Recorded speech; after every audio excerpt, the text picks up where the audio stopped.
Astăzi pregătim căimălăca șarlăiu murtala. Conține patronjel, ceapă, roșii, ardei gras, cașcaval, carne de oaie tocat și o nouă.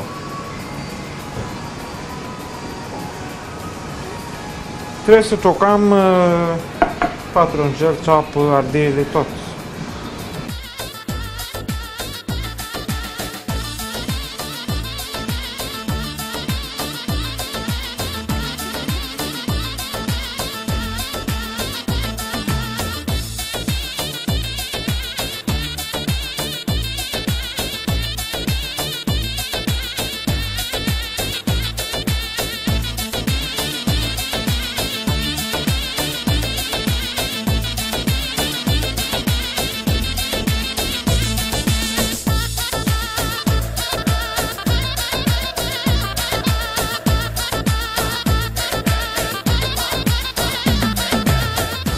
Da, puteți să faceți acasă cu robot, dar noi facem cu satera asta.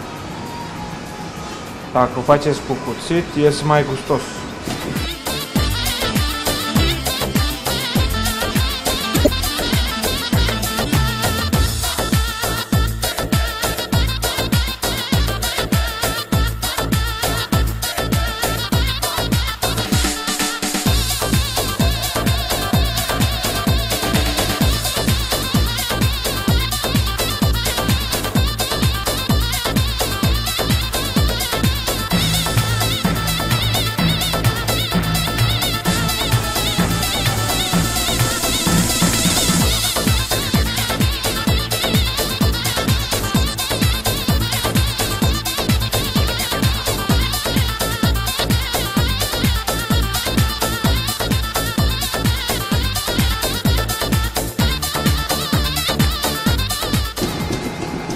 Nu trebuie așa marunt, nici marunt, nici mare, așa potrivit. După așa un pic să mărusești, punem carne. Sare și piper roșii.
Compozițul nostru gata.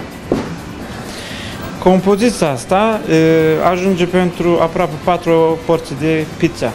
Noi nu facem 4 porții de pizza, numai o porție facem.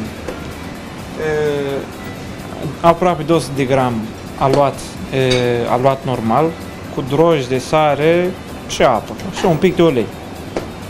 Aluat normal.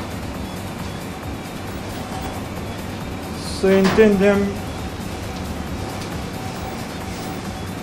30 de centimetri. Atâta.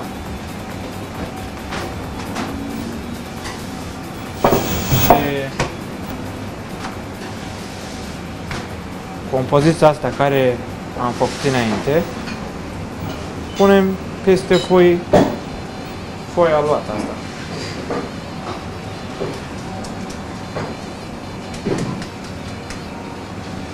Acum îndoim marginal, ca să nu curge cașcaval și ouă în cuptor.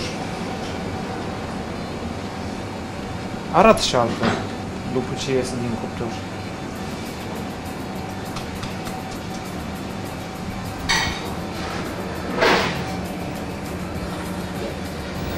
Acum punem peste lopată.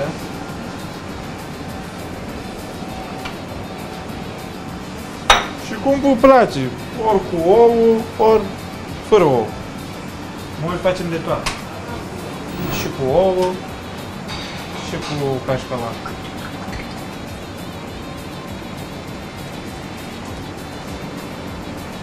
Și un pic de cașcaval.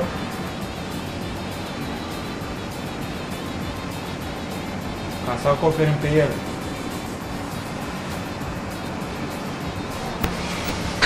La cuptor, 250 de grade.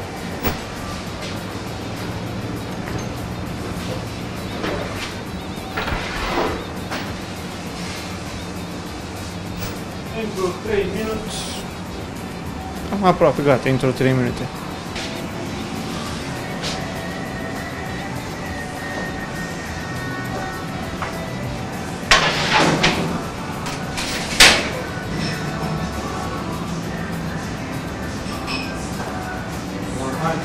Un pic punem unt ca să arate bine.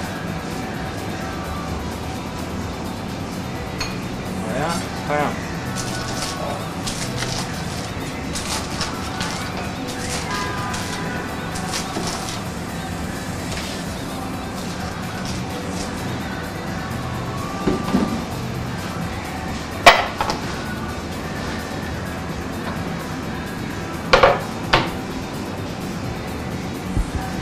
Poftă bună! De unde ai învățat să faci această rețetă? Am lucrat mai multe locuri. Am avut mai multe maestro și cât mai mult maestro, omul să învăț mai multe rețete. Acum câți ani? Acum vreo 7 ani, în Istanbul. Acolo când lucram, asta am învățat.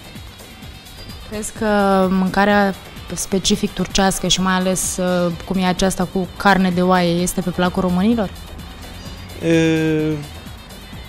Carne de oaie, oamenii zice că carne de oaie au mirosul lui, dar nu e adevărat. Carne de oaie, dacă se taie cum trebuie, nu este miros ala oaie. De exemplu, când se taie oaie, nu trebuie să rămână sânge în ea, fără sânge. Trebuie să curge tot sânge. Dacă rămână sânge în ea, în carnea ala, și peste 2 zile, 3 zile, încep să miroasă oaie. Dacă se scoată tot sânge, să agați undeva și stă o oră, 2 ore acolo, nu miroasă deloc carne de oaie. Sau dacă e ținută la baiți, nu? Da, și așa. Dar avem mâncările, carne de oaie la grătar, care nu ține nimic condiment, numai sare, și multă lume zice că asta nu este carne de oaie, altceva. Dar carnea ala nu miroasă.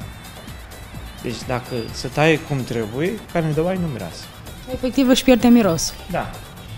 Ce alte mâncăruri sau ce alte feluri de pizza mai sunt așa specific turcești? Este multe. De exemplu, același cu legume sunt cu bucățel, nu cu carne de tocat. Ala se numește cușpaș pide, care am făcut noi astăzi, că e mălăca și alui umărtale pide. Da. Sunt mai multe. Același formă mai subțire și mai mult patronjel, ala se numește lahmacun. Sunt cu cașcaval, sunt cu cărnăți, mai multe.